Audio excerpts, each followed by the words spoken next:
Oi, pessoal, tudo bem? Eu sou a Mari e bem-vindos de volta ao canal 5 Segundos em Os Micróbios. Hoje a gente vai falar um pouco sobre mitos alimentares, sobre segurança alimentar, sobre como a ciência pode ajudar a desmistificar um pouco desses mitos e o que alguns desses mitos têm relacionado com a questão dos 5 segundos. Ok? Bora lá?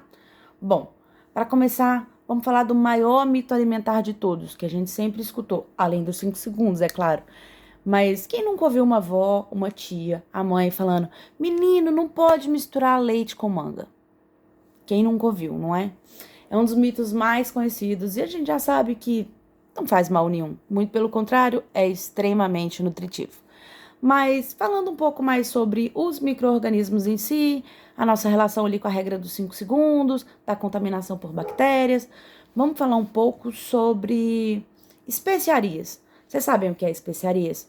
Especiarias são aqueles temperinhos, aquela pimentinha, dentre outras coisas, né? Bom, existe um mito que fala que as especiarias, por serem secas ou desidratadas, elas não fornecem riscos para a contaminação por micro-organismos. E isso, infelizmente, é uma mentira. Eu trouxe para vocês hoje alguns dados históricos que falam um pouco sobre a contaminação por meio dessas especiarias. Entre 1973 e 2010, houve cerca de 14 surtos de doenças no mundo, relatados em decorrência de especiarias contaminadas com patógenos. Além disso, entre 2014 e 2015, na Suécia, 174 casos de contaminação por intoxicação alimentar foram relatados devido à contaminação por salmonela. Isso em misturas de vegetais desidratados, especiarias de vegetais desidratados. Então, assim, a gente já viu que esse mito não funciona muito bem, não é mesmo?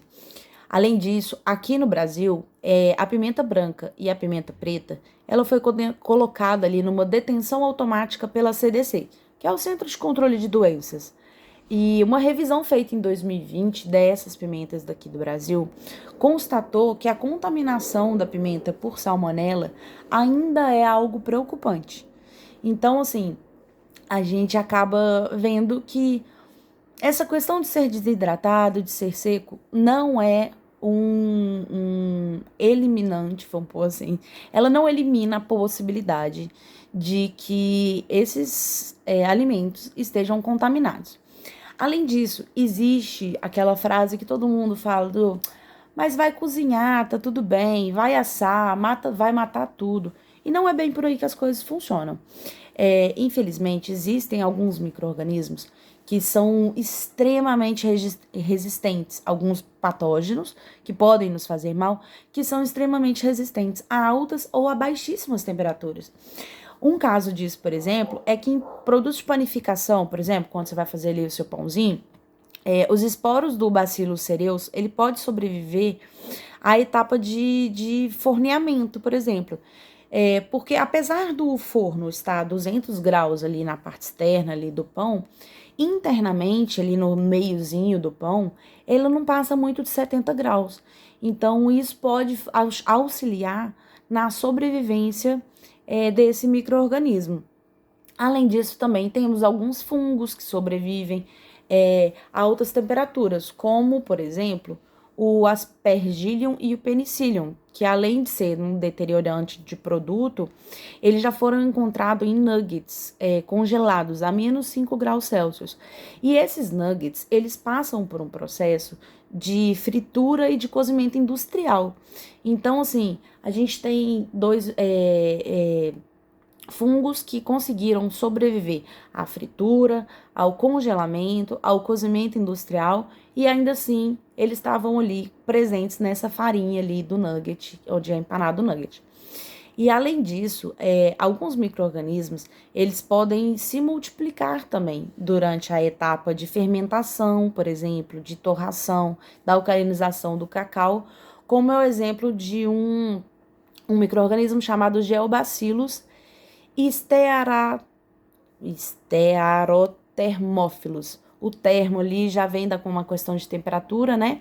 Então, ele pode sobreviver e ele pode ainda se multiplicar durante esses processos.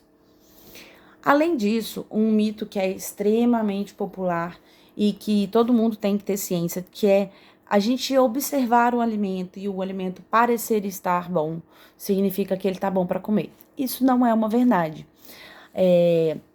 Os alimentos, eles podem conter micro-organismos que não são visíveis a olho nu, que não alteram o aspecto nem o cheiro do alimento, e ainda assim esse alimento pode estar contaminado. Então, é muito importante que qualquer alteração, qualquer contato que esse alimento tenha com o chão, com vasilhames que não estejam higienizados, bancadas que não estejam higienizadas, que esses alimentos, se não puderem ser lavados, que não sejam consumidos para evitar qualquer problema. E a ciência, como desmistificar isso, é muito simples. Qualquer dúvida que vocês tiverem, pesquisem em sites confiáveis, procurem através de redes sociais que são da área de ciência, e a divulgação científica está sempre aí. Ela está em diversos lugares, ela está em jornais, ela está em revistas, ela está na internet, em todas as redes sociais. Procurem saber um pouco mais antes de espalhar ou acreditar nos mitos por aí, tá bom? A gente se vê em breve. Tchau, tchau!